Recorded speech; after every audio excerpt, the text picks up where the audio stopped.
Give us some examples of helpful language for giving performance feedback to family workers or any kind of employee in real time. What kind of language is helpful?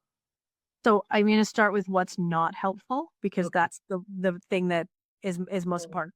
Default, and we'll default. I'll end with the what is helpful. The what's not helpful is accusations, yelling. We see this a lot on farms and with farm families, certainly. Yelling, profanity, insults, as opposed to actual feedback. It's an explosion. It's watching something happen that you don't want to happen and blowing up. It's conflict where you feel like there doesn't have to be boundaries because we're family. So we can say whatever we want. That's the worst version of feedback. The best thing you can do is ask a question. Ask Okay. questions that get to the core of the problem. So you're watching someone do something that you don't think they should do. Help me understand, why are we doing it this way? What brought you to doing things this way? What happened in that situation? Can you please tell me your side of the story? Any questions open the door for you to learn the information that you may not already have. What does good leadership for good feedback look like? Mhm. Yeah, leader, and you're right. We're not here to beat up the old farmers. We're not here to beat up the new generation either. This is about everybody understanding how they can bring something to the table that's different and better to help things go forward. So leaders, they need to lead the feedback conversation. They need to schedule the meeting and show the employees that it's important to them. Not reschedule it 1,000 times and kick it down the road till you forget that this podcast motivated you and now it's a year later and you're not doing it. Um, you need to take the charge. You need to show employees that this is important. It's important to me that I get to talk to you about how things are going, farm family or farm employee. You have to show that. It's the leader's job to set that foundation and make it a thing that happens. Welcome to the Farm Family Harmony podcast. I'm Elaine Fraze, Farm Family Coach, here with another episode full of transition tips, tactics, and sometimes hard truths to get harmony on your farm.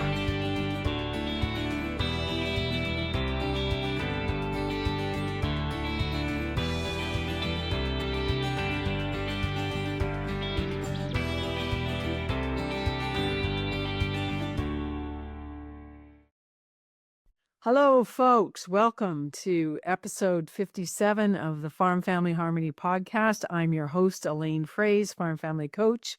I'm at my home office here on my farm in Boise, Manitoba, which is only on mile 16 north of North Dakota.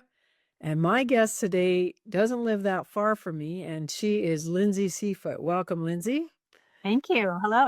And you look very official today because usually I see you in a more homey environment, but you are in your office in Brandon, Manitoba. So, Lindsay, you and I have had a relationship now for a couple of years, and we have used your expertise and skills in our coaching practice with especially farmers, dairy farmers in particular, who are looking for more precise and concise job descriptions to help people be really clear about their lane and their roles on their dairy farm.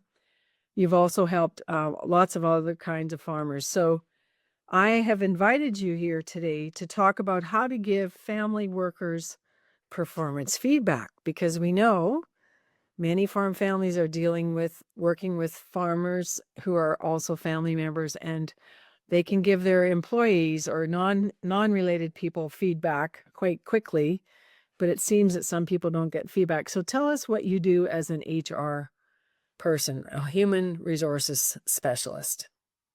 Certainly. So our company, Curbridge, is an HR consulting company, which means we work with small to medium-sized businesses, everything from farmers to retail to, you name it. And we build HR foundations and put HR frameworks in place so that people who own businesses can function better with their staff. So what is a framework? Those are the kinds of questions we get.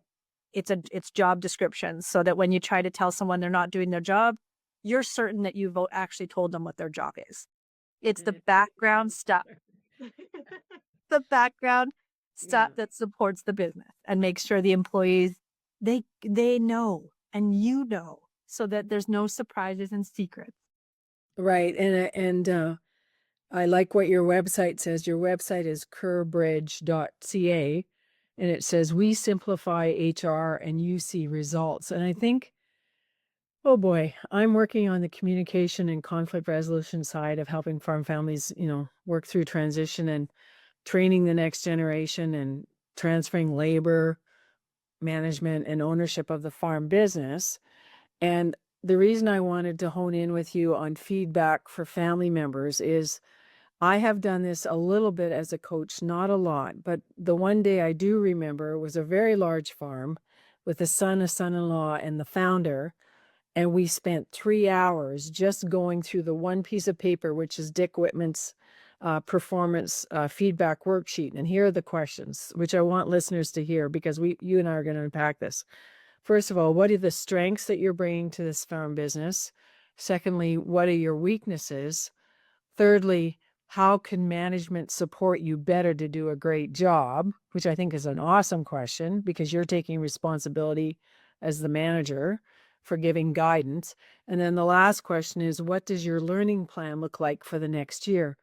The only other experience, Lindsay, I've had as a coach is a potato farm in southern Manitoba who called me in to sit behind a desk and just like have random people coming in and talking to me about what they liked about their job and what they didn't. But again, it was an honest attempt for this farm business to get better at giving good feedback. So, first of all, let's define performance feedback. What is that? Super simple, overcomplicated most of the time. Performance feedback is truly just the information I give you about how I think you're doing. And that the feedback can come in two methods. Performance feedback is in the moment while things are happening, when you hand in something, when I see you working, I'm telling you, nope, do it this way. Usually we do it that way. It's those kinds of moments where that's Or tell me why you're doing it this way. Could you explain to me why okay. Why are you doing that? Yes, exactly. So that happens in real time. The second kind is the more formal kind that we're kind of talking about today with your sheet that you've referenced, and the show notes will have our version of that as well. That's the more formal kind where you sit someone down and say, here's what's really working. Overall, here's what I think we can work on. The second one is not a surprise. It should be they should understand, and they understand how that meeting's going to go based on your day-to-day, all kind of constant communication. So, right. So that's pretty critical in terms of let's just focus on what you said about real time. When you're working in a family dynamic, in a family mindset, I've been married to my farmer husband for almost 45 years. And we have other employees now on our farm, and we have a son who manages the big business and still does collaborative decision making with his father. But I can see there are many times where communication is not clear and real time communication is not even done because people, I think, um, don't like to be corrected or don't like to have feedback. So what's some and we in our practice at Farm Family Coach, we are really big around language, Lindsay. So give us some examples of helpful language for giving performance feedback to family workers or any kind of employee in real time. What kind of language is helpful? So I'm going to start with what's not helpful because that's the thing that is most important. Default, and we'll default. I'll end with the what is helpful. The what's not helpful is accusations, yelling. We see this a lot on farms and with farm families, certainly. Yelling, profanity, insults, as opposed to actual feedback. It's an explosion. It's watching something happen that you don't want to happen and blowing up. It's conflict where you feel like there doesn't have to be boundaries because we're family. So we can say whatever we want. That's the worst version of feedback. The best thing you can do is ask a question. Ask questions that get to the core of the problem. So you're watching someone do something that you don't think they should do. Help me understand, why are we doing it this way? What brought you to doing things this way? What happened in that situation? Can you please tell me your side of the story? Any questions open the door for you to learn the information that you may not already have. So I think that is very important because what happens often is we see something We get upset about it. We storm off mad. Yep.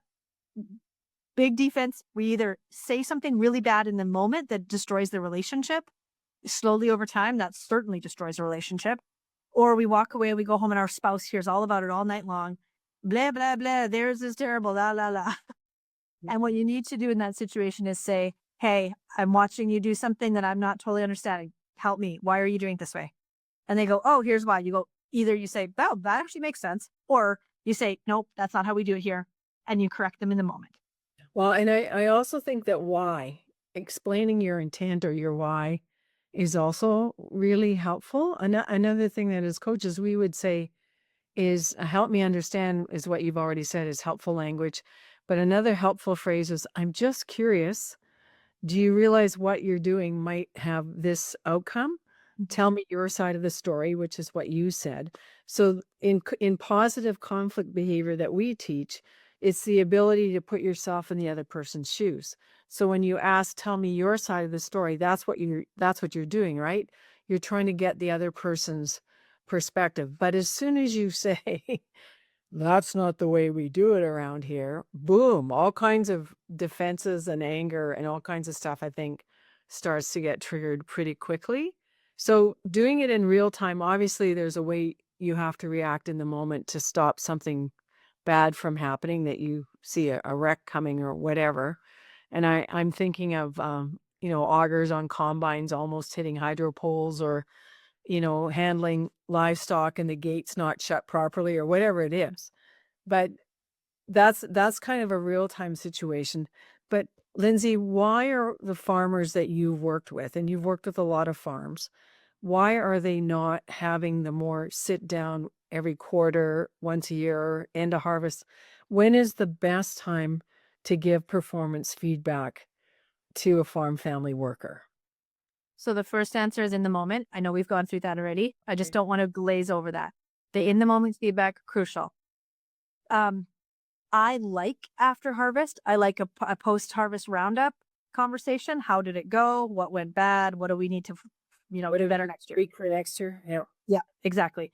You can do a pre-harvest warm up, but then you don't have the same feedback on how people actually acted in the higher stress, longer hours scenario, right? Forgotten. Yeah, are they forgotten from last year? That you're yeah. So yeah, I like the post harvest. Any business can take this. It doesn't have to be harvest. This can be for, it can be for livestock anywhere. When is your sort of busy season? And then after that, yeah, when's the intensity? And then you have the conversation after that. Why are we not having the combo? Because we think that with family, we don't do. I assume you're one of mine. You probably get it. But what people tend to forget is that they are not. This might be getting a little too philosophical, so you stop me, Elaine. But people tend to forget that their child that they raise. So let's use the example of a father and son, like you brought up. That person was raised in their home and under their way of life for a while. Then they moved out and they met somebody else and they formed their own family. And that other person's ideals and way of doing things is part of their new unit and life. So just going off the assumption that we're family, we can say whatever we want. I don't need to talk to you because you get it, or you're like me, or you don't get it because we've only fought our whole lives. That dynamic it is as different. It is the same in a lot of ways, but is as different as an employee who's living in a different household and operating under their own set of understandings and values. So if you don't speak with your family members about the operations, how things are going, what they can do better, you're missing a huge opportunity by making assumptions that cause conflict and over time destroy relationships. And assumptions is, I think, the key part of what you said, Lindsay, is love does not read minds. And you've heard farm founders say, well, they should know what I want.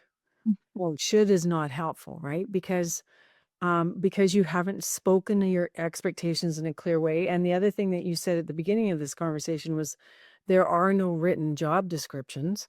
So people are not really clear what is expected of them.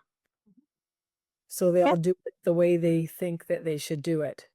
And then the way you think versus the way I think are two different things. And then we never have a conversation about it. And then, things continue to boil in that sort of scenario. And I think when you have a family member, there's a huge advantage because you do know each other, right? And you do have a different kind of relationship.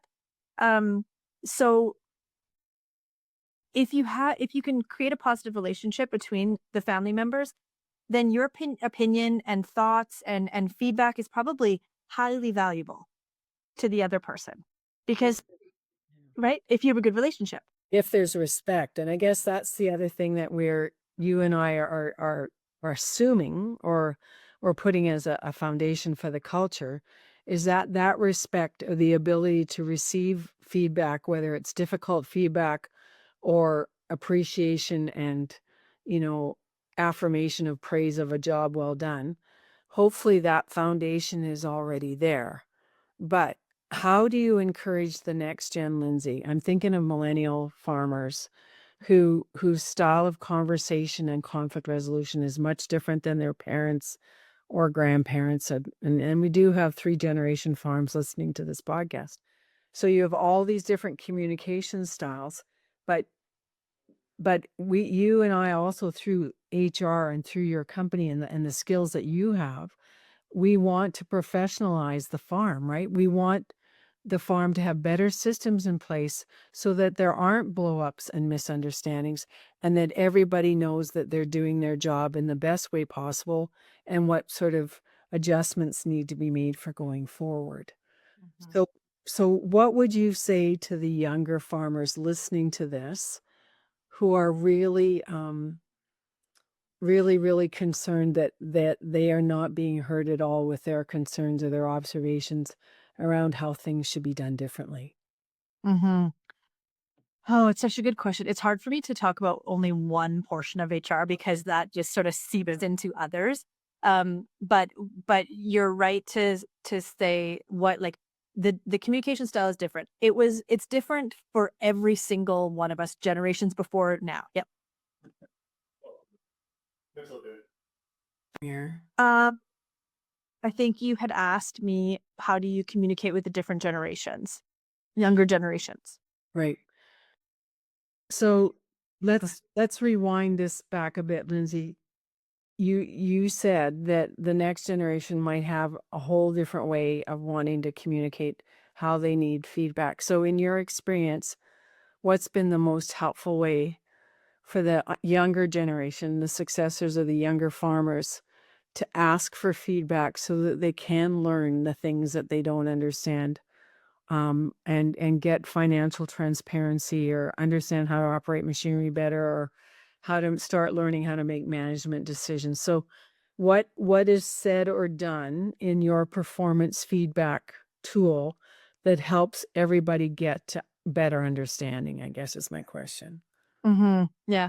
Well, the tool is on purpose kept very simple because I find when I tell farm families to implement some sort of like big system and process, it does not work, right? Yeah, you're shaking it. It does not happen. It doesn't work. So the tool is very simple. I would say what I want to say is outside of the tool. Okay. What the younger person in this hypothetical scenario, they are trying to get better feedback, understanding from the older generation who, is they're starting to take over, do more work on the farm. I think the best approach and the approach that I have seen work the most is find your likeness. What do you mutually care about? Which is usually the success of the farm. Common interests, we would call. Exactly. Yeah. There you go. So common interest using your words. If you can communicate to the other person that we both care about the farm's success, if I don't understand these things and get this sort of learning and feedback from you, that completely affects the farm's success. So find that common ground and then ask questions using that as kind of your backdrop, like lean on that. And you can only control what you can control, right? So you can't control the other person's reactions. You can't control and make them do anything. You can control you and how you approach with respect. So the other thing that the younger generation needs to remember, and I know this isn't everyone, but it is common. You do have good ideas. You do have new, fresh ideas. You have a lot to bring to the table. You also have a lot to learn. So you have to come in with enough humbleness that the other person is willing to work with you and teach you, because you certainly have a lot to gain and you need each other. So that has to be at the foundation of the relationship. And when you use a tool like what's in the show notes, it's just going to help you sit down and have a conversation with each other. That's what it's encouraging you to do. But these kinds of things where you're building that foundational, respectful relationship or changing the style of respecting relationship that you have to be willing to not win and be forceful and be best, right? I say that with gritted teeth. You have to be willing to take a step back and say, okay, how does this person want to be communicated with? I will get further if I learn how to work with them and not come in like a bull in a china shop. And I remember, at a conference in Regina one time, this ag tech guy was talking about using QR codes. And so they actually had QR codes for standard procedures, Lindsay, and all kinds of equipment so that it was very clear, going to these QR codes with their phones to find out, if you make sure when you're using this piece of equipment, you've, done A, B, C, and D, say for the sprayer or whatever. And I just think that, with this next generation coming on in agriculture, they have lots of technical tools that they love to use and engage in. But still, I think you want to wind it back. It still comes to having those face-to-face conversations with people, like you say, in real time, and also in these performance appraisal seasons of post-harvest or pre-harvest or after calving, when you can look at systems and say, we really need to change things around here because I think we're dropping the ball, and it seems to be that people aren't happy. But another thing that I've discovered recently in our membership site, our group coaching that we do 3 times a month with our membership, Lindsay, is what would you say to the farm spouse, particularly women, who can see the frustration of the farm founder, their spouses, and they could be co-partners. I'm not just saying one has more power than the other. But how do you get someone who's never done feedback to start doing it?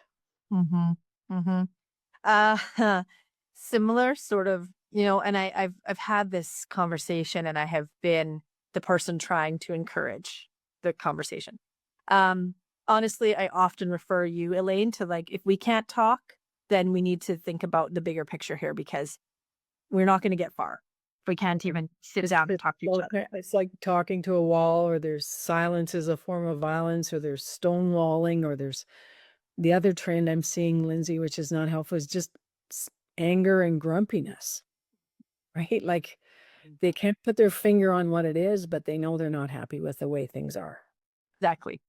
And that is it immediately shuts down who wants to talk to someone who just right off the bat is grumpy and disinterested? I mean, just like I just said that the younger person has to come in more humble, bring your strength to the table, but be willing to learn. It is the exact same in reverse. If you are the older generation and the one who's got someone coming in to learn things, um, it's a leadership thing. It has been a leadership thing always that makes businesses successful or unsuccessful. And if you are the older person in the equation who is setting the tone as grumpy and miserable and yelly and tough to be around, then you kind of sorry, I'll be a little harsh here, but you kind of make your own bed, you Mm, know? It's going to be mhm. hard for people to ask you questions. It's going to be hard for people to learn from you. And then you're going to see them make mistakes and you're going to be angry at them. And it's a self-fulfilling prophecy. You just watch them fail because you didn't give them the tools to be successful. And that scenario is a losing game. And it is a losing game financially because mistakes cost money. We all know that. And it's a losing game financially because you'll get a bad reputation in your community and people will not want to work there, and on and on and on. And so how does a spouse approach it? I mean, you either get outside help because it's sometimes hard for you to break through, be heard, right?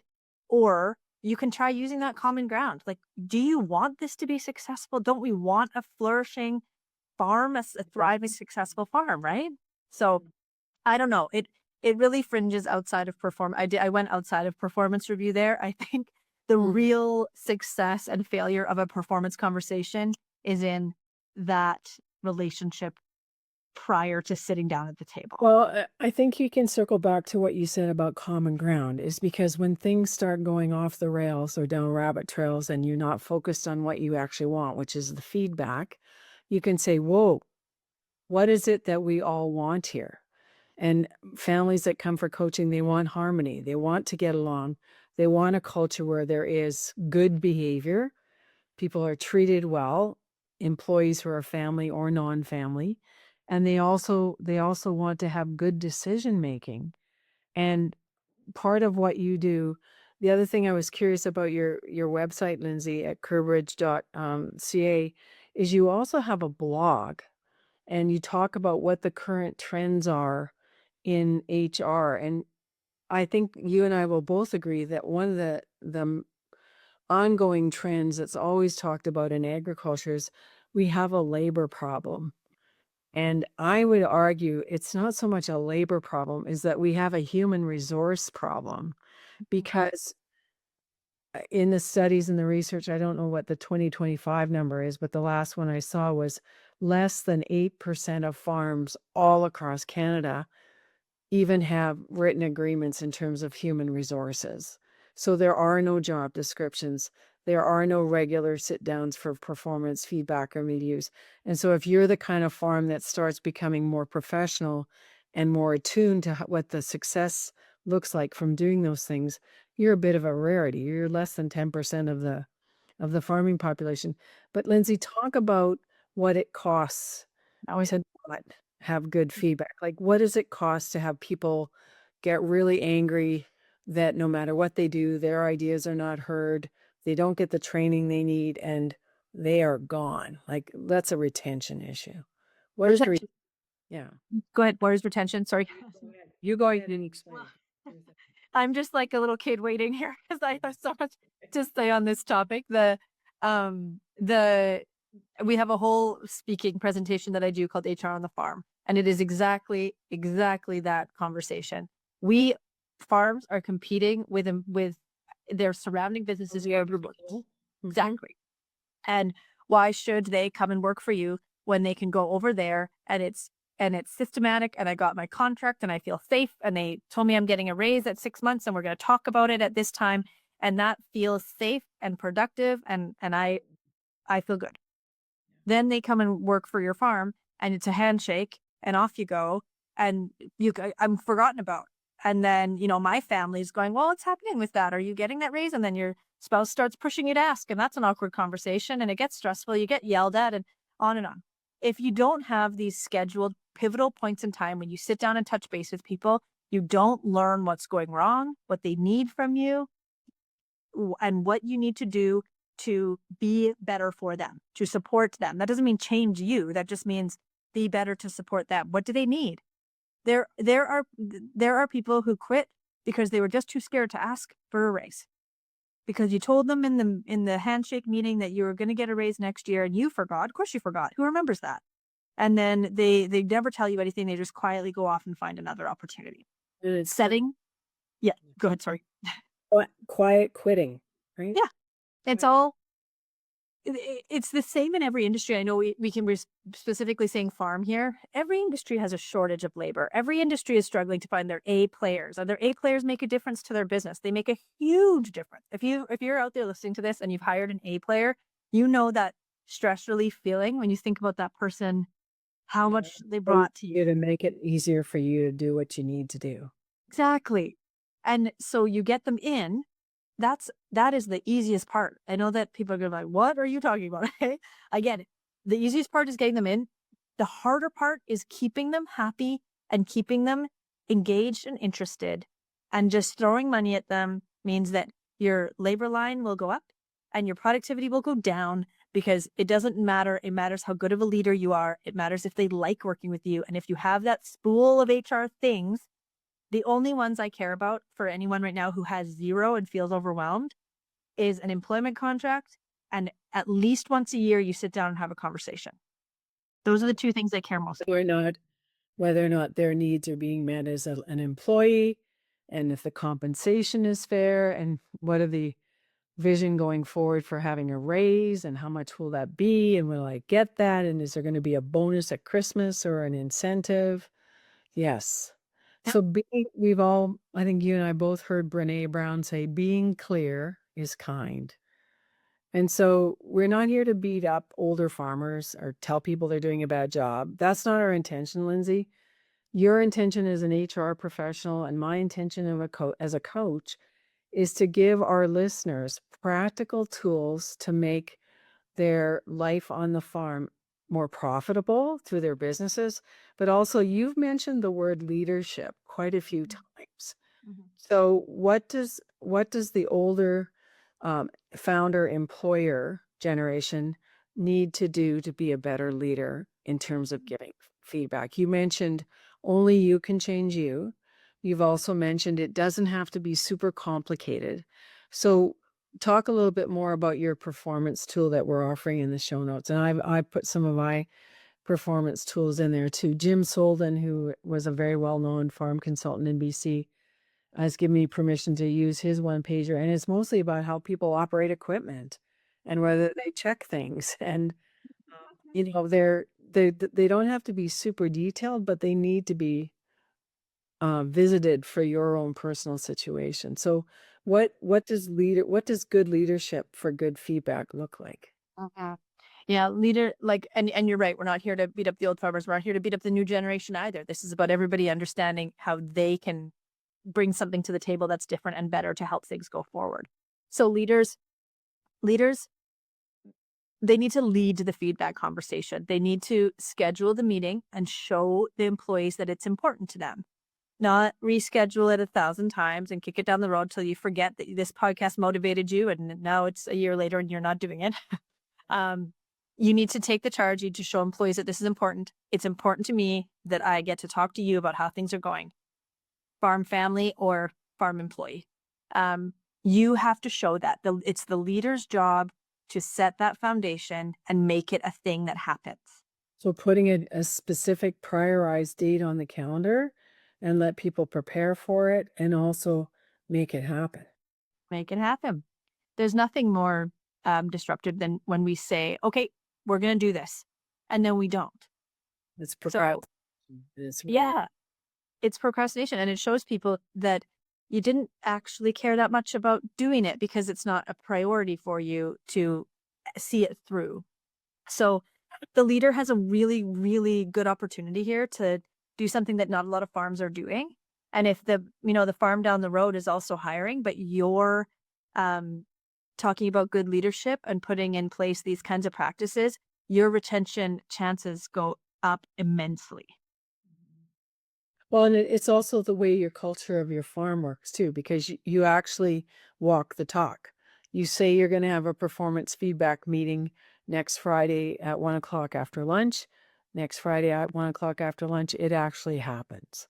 So that also builds trust and respect.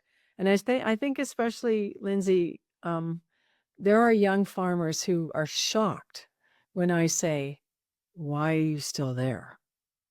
And they go, "Oh, wait, it's my family farm. Of course I'm going to be here." I said, "Well, seems to me you're not happy about the compensation. You're not happy about the hours.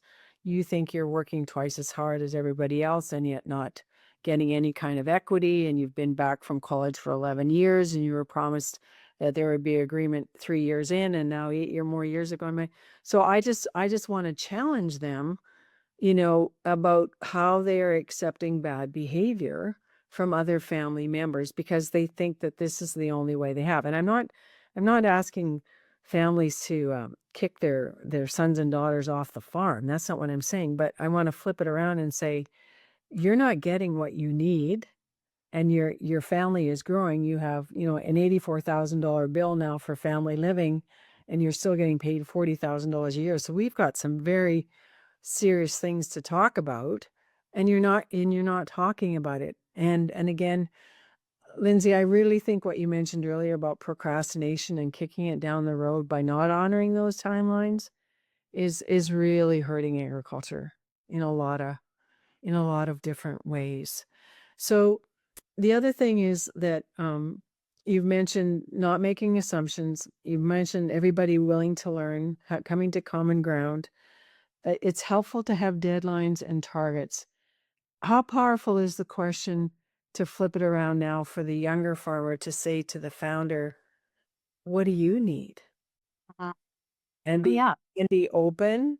to listing it. And I'll just think of an example. So my older farmer comes in from the field needing to get the seed tank reloaded or whatever, and expects an employee to be right at the ready with the right seed, the right variety, and boom, to get the job done.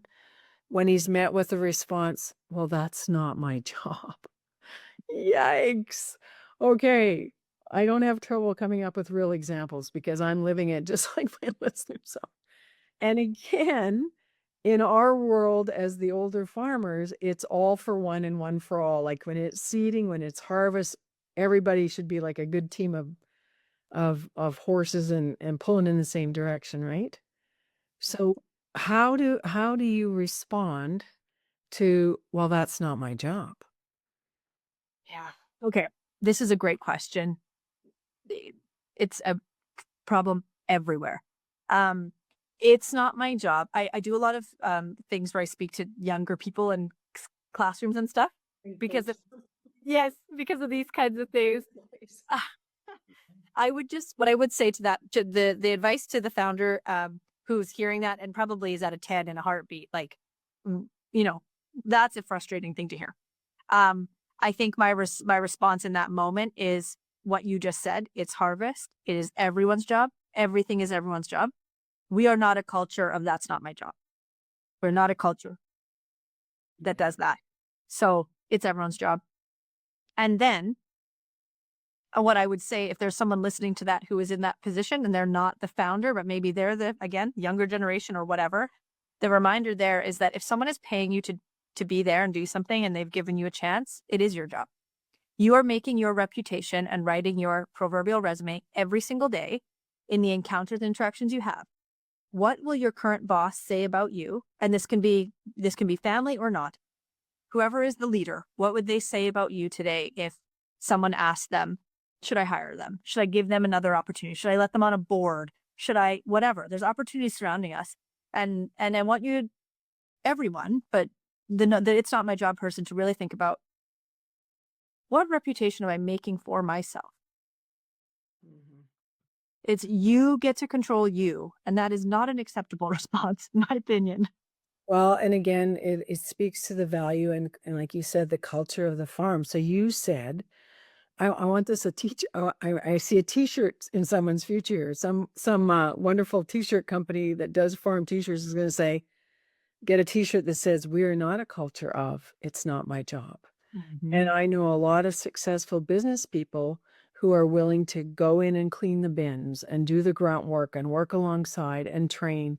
And there is no job that the CEO of that company is not willing to do because we are not a culture of it's not my job.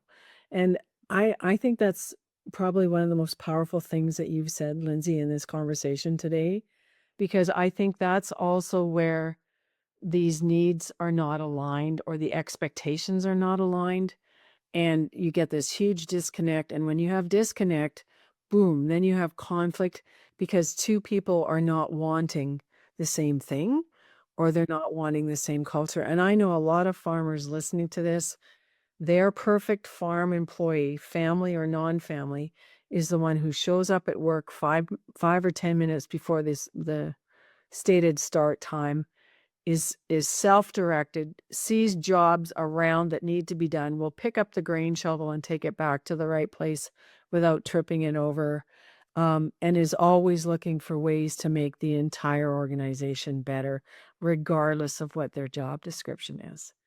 And I also would like to ask you, as we sort of wrap up here, when you have family members who have gaps in their learning plan. So I'm giving feedback to these two young men that I just spent 3 hours with, and one of them has a punctuality problem.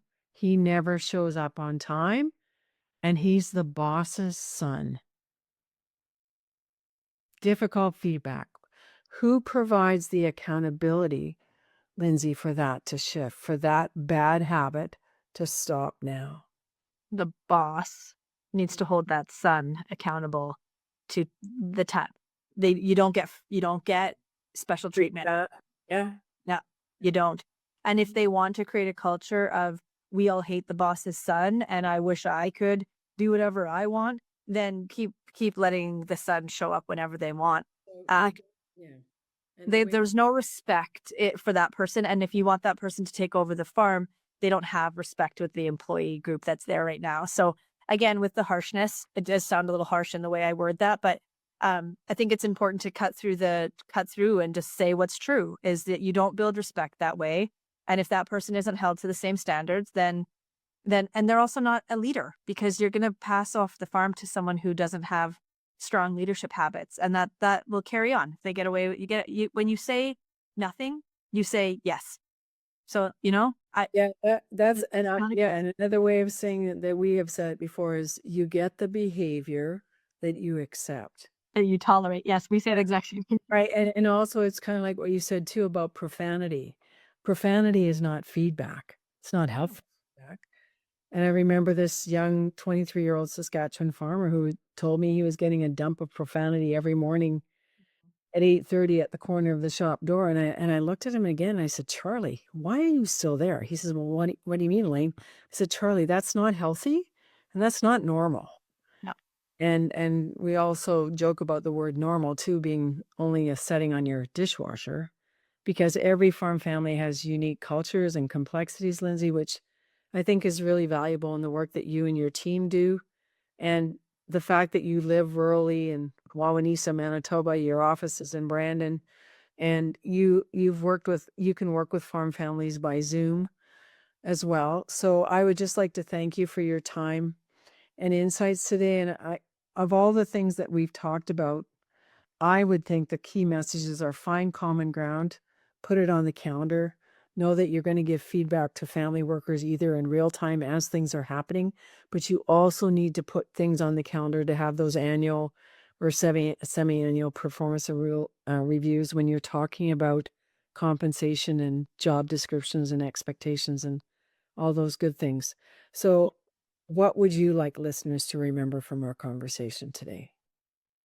I think remembering that how you show up at yourself is setting the tone for how you want to be treated. So whether that's founding generation or otherwise, or employee or owner or anything in between, um, you show up with respect, you show up with humbleness, you show up with ideas, um, and that is going to be reciprocated. It's hard to create conflict when you have those strong values of how you show up yourself. And I think that's the takeaway is it takes two to tango, and these things always have two sides. So common ground is in communication and controlling what you can control, which is just yourself. And so, on that note, we'll encourage all you of listeners to take a deep breath. Remember, you get to choose your response. You don't have to accept bad behavior, and you can come from curiosity. And I'm going to reiterate the t shirt person out here is going to make the new t shirt. We are not a culture of, it's not my job. So reach out, folks, in the show notes. You can reach Lyndsay Seafoot at Curbridge .ca. And thanks again for joining us. Share this with your friends. I know there are mothers of dairy farmers out there giving it to her sons and daughters because they don't have time to read a lot of things, but they can listen along to the podcast. And also shout out to our friends in Scotland and Australia and South Africa and all around the globe. So Lindsay, the message that you share today is going far and wide. And thank you so much for the work you do. And also, folks, remember that her website says we simplify HR and you see results. So the tools that Lindsay's going to share with you are not going to make your life more complicated, but they are going to make your life a lot better in terms of the culture on your farm. And I'm pretty sure also on the profitability. So thanks for your time today, Lindsay. And folks, take good care of each other, and we'll see you next time. Bye for now.